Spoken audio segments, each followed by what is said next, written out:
Hello my dear students, welcome back to my channel. My name is Sana Sheikh and today in this video we are going to study about supply analysis. So dear students, we have already discussed about the third chapter of elasticity of demand and demand analysis, that is 3.A and 3.B of your class 12 economics. So today we are going to start the fourth chapter, supply analysis. जैसे कि आपको पता है कि demand और supply ये काफी important factors होते हैं किसी भी मार्केट के लिए। ठीक है, ये दोनों ऐसे फैक्टर हैं जो पूरी मार्केट को डिटरमाइन करते हैं, फिक्स करते हैं। इन दो ही फैक्टर्स पर डिपेंड करता है कि मार्केट किस तरीके से फंक्शन करेगा। ठीक है, इसीलिए जितना कि डिमांड एनालिसिस को समझना जरूरी था उतना ही जरूरी है कि हम सप्लाई को समझे।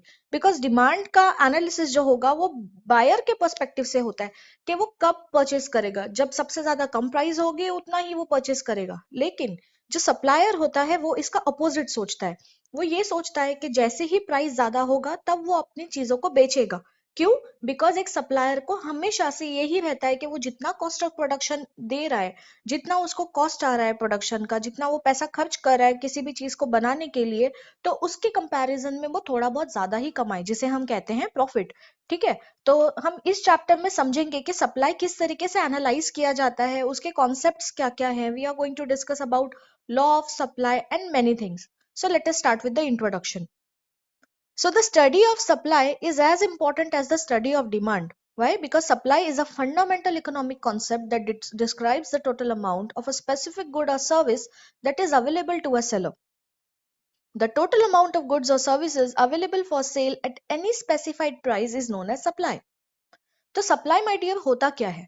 सप्लाई एक ऐसा इकोनॉमिक कॉन्सेप्ट है जो डिटरमाइन करता है, जो बताता है जो टोटल अमाउंट है सारे गुड्स और सर्विसेज का एक सेलर के पास।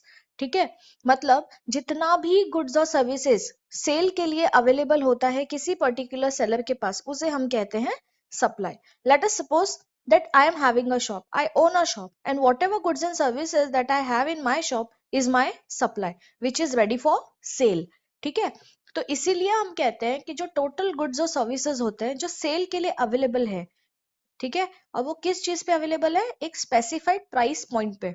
सपोज करो कि अगर कोई बुक है, ठीक है, if I want to sell a book and that book cost me around 100 rupees, so I am ready to sell it in 100। मेरे को मेरे कॉस्ट प्राइस पे मुझे उसको सेल करना, तो ये मेरी विलिंगनेस है, राइट। अगर कोई दूसरा सेलर होगा तो वो सोच सकता है कि अगर 100 रुपीज का बुक है तो उसको मैं 120 रुपीज में सेल करूं। ठीक है, तो some sellers will not be willing to sell and some sellers are like willing to sell. Okay, so it is up to the willingness of the seller that whether they are ready to sell the product at a given specified price or not. So whenever you have any goods and services available with the seller at any specified price which he is willing to pay, जो वो बेचना चाहता है, उसकी मर्जी है बेचने की, उसे हम कहते हैं सप्लाई। ठीक है, सो आई होप कि इतना इंट्रोडक्शन आपको क्लियर हो गया। Okay, next we have concept total output, stock and supply. So we are going to look at these three terms: total output, stock and supply. So total output क्या होता है? Output is produced in the process of production.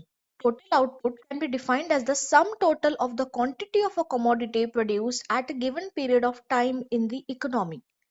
Production leads to consumption. In the process of production, inputs are converted into output or final good. तो students, अगर हम बात करें total output की, तो टोटल आउटपुट एक ऐसा प्रोसेस है प्रोडक्शन का जहां पर जो चीजें बनाई जा रही है वो मैन्युफैक्चरिंग के प्रोसेस में है और वो फिनिश प्रोडक्ट में कन्वर्ट की गई है। ठीक है, जैसे कि अगर हम लोग रॉ मटेरियल किसी भी फैक्ट्री में लेकर जाए तो रॉ मटेरियल हमारा क्या हो जाएगा? इनपुट हो जाएगा, करेक्ट। तो जब ये रॉ मटेरियल को हम एज एन इनपुट यूज करते हैं तो उससे कुछ ना कुछ कन्वर्जन होके एक फाइनल गुड बनेगा। तो जो भी फाइनल गुड्स हम प्रोड्यूस करते हैं उसे हम कहते हैं टोटल आउटपुट। ठीक है, सो टोटल आउटपुट को आप ऐसे डिफाइन कर सकते हो कि ये सारा टोटल है किसका? जो भी कमोडिटी आपने प्रोड्यूस किए किसी भी एक स्पेसिफिक पीरियड ऑफ टाइम में, उसे हम कहते हैं टोटल आउटपुट। ठीक है, अगर समझो किसी की फार्म है मैंगो की, okay, so they are owning mangoes, so they can sell it directly in the market और they can sell it to a factory which produces mango juices, right. तो जो ये मैंगो है वो एक इनपुट की तरह काम करेगा, किसके लिए? फैक्ट्रीज के लिए। और जब ये इनपुट जाएगा फैक्ट्री में, उसका प्रोसेसिंग होगा, उसकी मैन्युफैक्चरिंग होगी और फिर वो जाके उसके जूसेस बनाएंगे। ठीक है, तो मैंगो जूसेस जो हमें रेडीमेड अवेलेबल होते हैं मार्केट में वो एक फिनिश गुड है। ठीक है। तो जो भी प्रोडक्शन हो रहा है किसी भी एक स्पेसिफिक पीरियड ऑफ टाइम में रॉ मटेरियल का यूज करते हुए, इनपुट्स का यूज करके जो हम आउटपुट प्रोड्यूस कर रहे हैं, जो फाइनल गुड्स हमारा बन रहा है, उसे हम कहते हैं टोटल आउटपुट। ठीक है। तो ये एक्चुअल में हमारा किससे रिलेटेड है, कौन सा फैक्टर रिलेटेड है, यहाँ पर प्रोडक्शन रिलेटेड है। ठीक है। तो टोटल आउटपुट आप बोल सकते हो कि जितना आपका टोटल प्रोडक्शन हो रहा है उसे हम टोटल आउटपुट कहेंगे। Correct? So I hope this is clear to everyone. Output is produced in the process of production, and total output can be defined as the sum total of the quantity demanded, sum total of the quantity of the commodity produced at a given period of time in the economy. And ultimately, when the production is completed, it will lead to consumption because these products will be ready to sell in the market. Now let us understand stock. तो students यहाँ पर बहुत ही minor difference है दोनों में। Economic के point of view से अगर आप देखोगे टोटल आउटपुट में और स्टॉक में बहुत ही माइनर डिफरेंस है। टोटल आउटपुट हम क्या बात करते हैं कि ये एक प्रोडक्शन से डायरेक्टली रिलेटेड है, कि प्रोडक्शन जब होता है कि कितना हमारे पास गुड्स प्रोड्यूस हुआ है उसको हम कहते हैं हमारा आउटपुट। लेकिन स्टॉक होता है, स्टॉक हम जनरली ऐसी कमोडिटीज को कंसिडर करते हैं जो सेलर के पास अवेलेबल है। किस लिए? सेलिंग के लिए। ठीक है। तो अगर आप दोनों को कंपेयर करो तो टोटल आउटपुट क्या होता है? टोटल आउटपुट प्रोडक्शन जितना हुआ है हम उसे हम टोटल आउटपुट कहते हैं, और जो स्टॉक होता है वो स्टॉक सेलर के पास अगर अवेलेबल है सेल के लिए, जितना गुड्स एंड सर्विसेज एक सेलर के पास उसकी शॉप में अवेलेबल है, उसके पास जो अवेलेबल है जो वो बेचना चाहता है, उसे हम कहते हैं स्टॉक। ठीक है। सो stock is the total quantity of commodity available for sale with a seller at a particular point of time. It is the source of supply. It is potential supply. By increasing production, stock can be increased. So see, increase अगर आपने production बढ़ा दिया तो आप क्या कर सकते हो? स्टॉक बढ़ा सकते हो, राइट? तो बिना प्रोडक्शन के तो स्टॉक पॉसिबल नहीं है। So that is why total output is more important, because unless and until you are not converting your inputs into output or final goods, you don't have the stock. ठीक है। So for stock you have to have the production. So by increasing the production, the stocks can be increased easily. Without stock, supply is not possible, and as without production stock is not available, so in the same way without stock supply is not possible. सही बात है ना? अगर seller के पास सामान ही नहीं होगा बेचने के लिए तो वो क्या बेचेगा? करेक्ट। तो स्टॉक बहुत जरूरी है, उसके बिना सप्लाई पॉसिबल नहीं है। Normally stock exceed supply and it is fixed and inelastic. आपको पता है कि स्टॉक जो होता है वो सप्लाई से कभी भी ज्यादा होता है, और हमने ये पढ़ा है कि ये कैसा होगा? फिक्स्ड होगा और इनइलास्टिक होगा। ठीक है। स्टॉक कभी भी हमेशा सप्लाई से ज्यादा ही होता है, बिकॉज स्टॉक तो वो चीज है ना जो हमारे पास अवेलेबल है बेचने के लिए। आप थोड़ी बोल सकते हो कि मेरे पास स्टॉक नहीं है लेकिन मैं सप्लाई कर सकता हूँ। It is not possible. Okay. But in case of perishable goods such as milk, fish, etc., stock may be equal to supply. So students, we have two types of goods basically: perishable goods and non-perishable goods, right? Perishable goods ऐसे goods और products होते हैं जो immediately हमें consume करने होते हैं, जो खराब हो सकते हैं, उनकी maximum shelf life 1 से 2 दिन होती है। ठीक है। तो ऐसे गुड्स का आप ज्यादा स्टॉक नहीं कर सकते, राइट? लेट अस सपोज कि अगर आपके पास मिल्क का प्रोडक्शन है, आपकी मिल्क फैक्ट्री है, ठीक है, तो वहां पर आप 1 2 दिन 3 दिन मैक्सिमम आप 4 दिन के लिए आप प्रोडक्शन कर सकते हो मिल्क का, बट आप मंथ के लिए या साल के लिए पूरा मिल्क प्रोड्यूस करके नहीं रख सकते। वाई? बिकॉज ये एक तरीके का पेरिशेबल गुड्स है, खराब होने के चांसेस है। ठीक है। Another example we can take of vegetables. Vegetables you can have for 2 3 days in the market, but not maximum like then that. Why? Because it is a perishable product. आज नहीं तो कल वो खराब होना ही होना है। ठीक है। तो जब आप पेरिशेबल गुड्स की बात करते हो, so in such cases the stock has to be equal to the supply, because you can not have maximum production as compare to the supply of those products. ठीक है। But on the other hand if you talk about the durable goods कैसे goods होते हैं? ऐसे goods जो कि आपके बहुत टाइम तक के चलते हैं। ठीक है। जैसे कि हम समझ लो फर्नीचर हो गया, गारमेंट्स हो गए, कपड़े हो गए। ठीक है। और बहुत सारी चीजें होती है जो इलेक्ट्रॉनिक अप्लायंसेस हो गए, इनकी भी कुछ शेल्फ लाइफ अच्छी खासी रहती है, at least 1 year we can consider. ठीक है। तो अगर आप ड्यूरेबल गुड्स की बात करो तो ड्यूरेबल गुड्स का जो स्टॉक है वो हम रख सकते हैं ज्यादा। ठीक है। मतलब उनका स्टॉकिंग करके हम रख सकते हैं, उसका मैन्युफैक्चरिंग करके हम अपने गोडाउन में रख सकते हैं और अपने नीड के हिसाब से हम उसे सप्लाई कर सकते हैं। तो ड्यूरेबल गुड्स जो होंगी उनका स्टॉक सप्लाई से ज्यादा हो सकता है, लेकिन अगर पेरिशेबल गुड्स की बात हो रही है तो इनका स्टॉक सप्लाई से ज्यादा नहीं हो सकता। एक सेलर हमेशा यही कोशिश करेगा कि जितना पेरिशेबल गुड्स का स्टॉक है उतना इक्वली उसका सप्लाई भी हो, क्योंकि अगर स्टॉक है और वो सप्लाई नहीं हो रहा है तो इसमें बहुत सारे लॉस के चांसेस हो जाते हैं। ठीक है, so I hope this two terms are clear to you, total output and stock. Now let us move on to supply.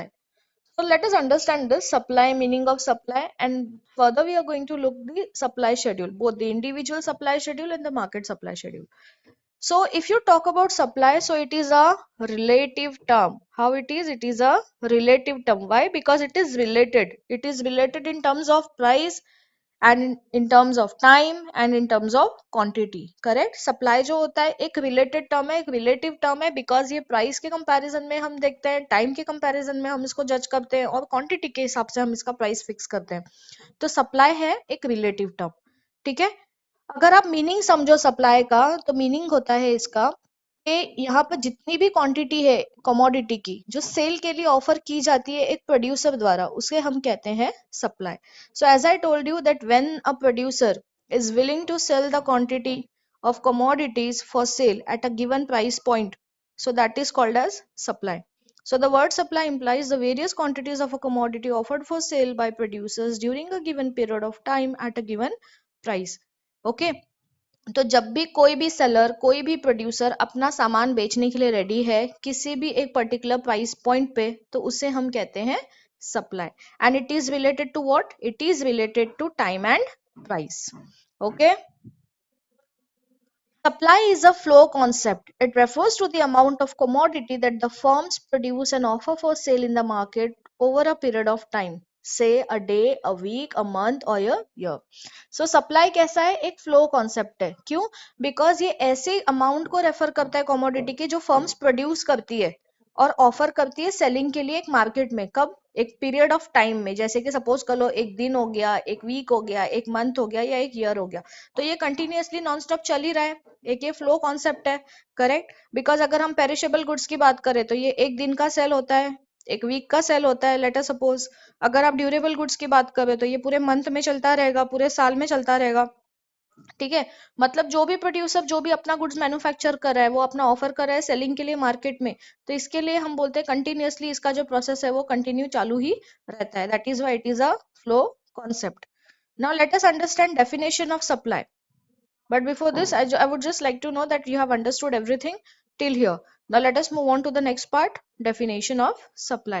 So according to Paul Samuelson, okay, he is a famous economist. He says that supply refers to the relation between market prices and the amount of goods that producers are willing to supply. Okay, तो जैसे कि हमने demand में देखा था, demand में क्या होता है? एबिलिटी प्लस विलिंगनेस टू पे, राइट? सिमिलरली यहाँ पर जब प्रोड्यूसर विलिंगली अपने गुड्स को बेचना चाहता है एक गिवन प्राइस पॉइंट पे, तभी वो सप्लाई में कन्वर्ट हो सकता है, राइट? अदरवाइज नहीं पॉसिबल है. अब मेरी मर्जी है, if I am a producer and if I am manufacturing a certain amount of goods, certain number of goods, and at a given price point at the current market price I am not happy with the price point, मुझे नहीं लगता कि मेरी product की उतनी value होगी, उससे ज्यादा उसे मिल सकती है, तो मैं क्या करूंगी? अपने गुड्स को होल्ड कर दूंगी, राइट? मैं उसे नहीं बेचना पसंद करूंगी. क्यों? बिकॉज मुझे ऐसा लगता है कि फ्यूचर में चल के इसकी जो वैल्यू है वो बढ़ने के स्कोप है. ठीक है, तो इसके लिए जब भी कोई सप्लायर एक गिवन मार्केट प्राइस पे अपने गुड्स और सर्विसेज को बेचना चाहता है तो हम उसे कहते हैं सप्लाई. अब ये चीज किसने कही है? पॉल सैमुअलसन ने कहा है. ये कहते हैं कि supply refers to the relation between market prices and the amount of goods that producers are willing to supply. Okay,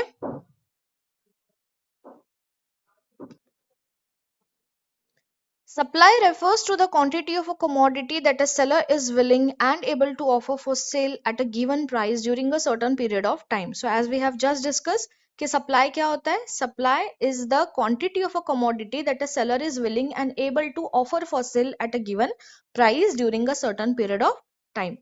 So here one example is given. A farmer's total output of rice is 4000 kgs. This is the total stock, right? उसका जो total output है वो उसका क्या है? Total production, जो कि बन जाएगा उसका टोटल स्टॉक. लेकिन जो प्राइस है वो 40 पर केजी अगर रखी गई है तो वो कितना ऑफर कर रहा है सेलिंग के लिए? 1000 केजीज, राइट? तो यहाँ पर उसका टोटल आउटपुट है 4000 केजीज, लेकिन वो ऑफर कर रहा है सिर्फ 1000 केजीज, तो उसको हम कहते हैं एक्चुअल सप्लाई. समझ आया डिफरेंस? टोटल आउटपुट अगर 4000 केजीज है, मतलब उसका total manufacturing total production 4000 KGs है, लेकिन वो एक गिवन प्राइस पॉइंट पे सिर्फ और सिर्फ 1000 केजीज ही बेचना चाहता है, तो वो ही सप्लाई कंसिडर किया जाएगा। ठीक है, तो टोटल प्रोडक्शन में और सप्लाई में डिफरेंस समझ आया सबको? I hope you have understood this. Next we have supply schedule. A supply schedule is a tabular representation of the functional relationship between price and quantity supplied for a particular commodity। जैसे कि हमने demand supply में, demand analysis में हमने देखा था कि individual demand होता है और मार्केट डिमांड होता है। मतलब एक पर्टिकुलर इंडिविजुअल बायर जो चीजें डिमांड करता है, कैसे उसके प्राइस चेंज की वजह से उसकी प्रेफरेंसेस चेंज हो जाती है, उसकी ही तरह सप्लायर का भी एक पॉइंट ऑफ व्यू होता है। सप्लायर जो होता है वो अपने प्राइस पॉइंट पे जब वो सेटिस्फाइड है तभी वो चाहेगा कि वो उसके प्रोडक्ट्स को बेचे। ठीक है, तो यहाँ पर सप्लाई शेड्यूल में हम दोनों को समझेंगे, इंडिविजुअल सप्लाई शेड्यूल भी समझेंगे और टोटल सप्लाई शेड्यूल भी समझेंगे, और जिसे हम कहते हैं मार्केट सप्लाई शेड्यूल। ठीक है, so individual supply schedule refers to a tabular representation showing various quantities of a commodity that a producer is willing to sell at various prices during a given period of time। अगर आप बात करो individual supply schedule की, तो यहाँ पर सिर्फ हम एक प्रोड्यूसर की बात कर रहे हैं कि वो एक प्राइस पॉइंट पे कितने केजीस को सेल करना चाहता है। कि अगर आप यहाँ पर देखो टेबल 4.1 में, तो क्या दिया हुआ है आपको? लेफ्ट साइड में दिया हुआ है price of a commodity x in पर kgs, and on the right side you have supply of a commodity x in kgs. ठीक है, so you have your, just a second, okay, so what is given here, that at price 10 per kg seller is ready to supply 100 kgs। ठीक है, but यहाँ पर अगर आप देखो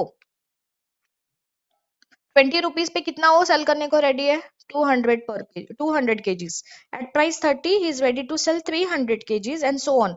तो जितना ज्यादा मैक्सिमम उसको प्राइस मिल रहा है, यहाँ पर वो कितना है, कितना बेचने को रेडी है? 500 केजीज। ठीक है, तो अगर आप देखोगे इसको, अगर आप यहाँ पर देखोगे तो आपको दिख रहा है कि मैक्सिमम प्राइस पॉइंट पे वो मैक्सिमम केजीज ऑफर कर रहा है सेलिंग के लिए। ठीक है, यहाँ पर इसका यही एक्सप्लेनेशन दिया हुआ है कि एक लोअर प्राइस पॉइंट पे कम क्वांटिटी बेचने के लिए एक सप्लायर रेडी है, और उसी का ही रिवर्स हो रहा है कि 50 रुपीज पर केजी जब सेलिंग हो रही है, जब प्राइस अवेलेबल है, तो वो कितनी केजीज रेडी कर रहा है सेल करने के लिए? 500।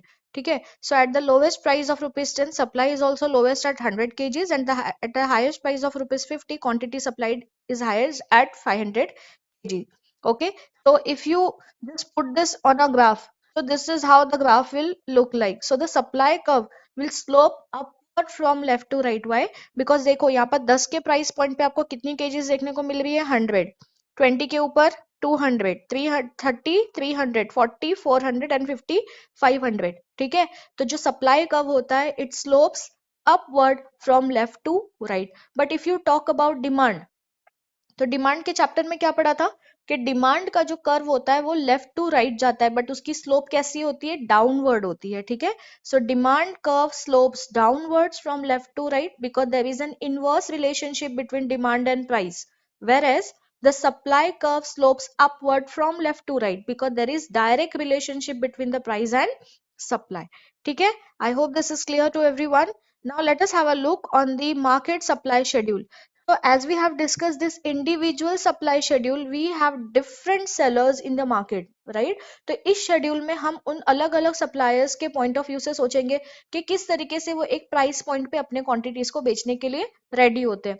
जैसे मैंने आपको बताया कि अगर मैं, मेरी बुक्स की शॉप है, मैं अपनी बुक को 100 रुपए में बेचने के लिए तैयार हूँ, तो जरूरी नहीं है कि दूसरा सेलर भी उस प्राइस पॉइंट पे बेचने के लिए रेडी हो।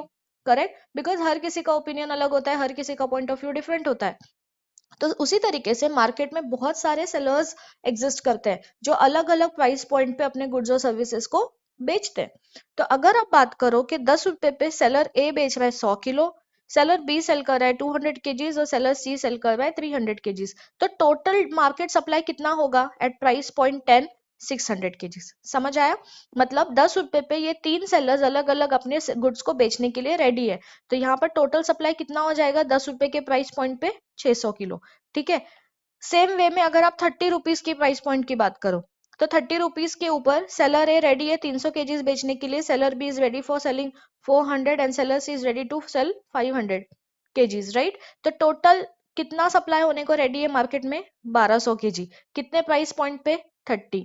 और अगर आप बात करो 50 रुपीज की, तो 50 रुपीज पे सेलर है रेडी है 500 kgs बेचने, seller B is ready to sell 600 kgs and seller C is ready to sell 700 kgs. So in all, if the total market supply we calculate for A, B, C, we get 1800 kgs, right? तो यहाँ पर देख सकते हो कि market supply जो होता है वो अलग अलग सप्लाई सेलर्स की ऐड करने के बाद अलग डिफरेंट प्राइजेस पे हमें मिलता है, ठीक है। तो जो हाईएस्ट प्राइस है 50 का, उस पे मार्केट सप्लाई भी सबसे ज्यादा है जो कि है 1800 किलो, और जो लोवेस्ट प्राइस है 10 का, उस पे हमें सबसे कम मिल रहा है, कितना मिल रहा है लोवेस्ट सप्लाई 600 केजीज का। अगर आप इस चीज को प्लॉट करो यहाँ पर ग्राफ पे, तो सेम वे में आपको जैसे इंडिविजुअल इंडिविजुअल सप्लाई कर्व आपको अपवर्ड स्लोप में मिला था left to right, same way में यहाँ पर आपको मार्केट सप्लाई कर्व भी ऊपर जाते हुए देखने को मिलेगा। बिकॉज यहाँ पर देखो 10 रुपीज पे कितना हो रहा है 600, 20 पे 900 एंड सो ऑन, सो 500, 50 पे लास्ट कितना मिल रहा है आपको 1800 kgs, ठीक है। So I hope you have understood this individual supply schedule and market supply schedule. Okay, so students, so we are going to stop here today. I hope you have understood whatever we have discussed so far. जितना भी हुआ है आज की class में उसे revise कीजिएगा, जितना भी रिमेनिंग पार्ट रह गया है वो हम नेक्स्ट चैप्टर को नेक्स्ट पार्ट में हम वीडियो के कवर करेंगे, ठीक है। So till then keep revising, and if you have any doubt then do ask in the comment section. Thank you so much.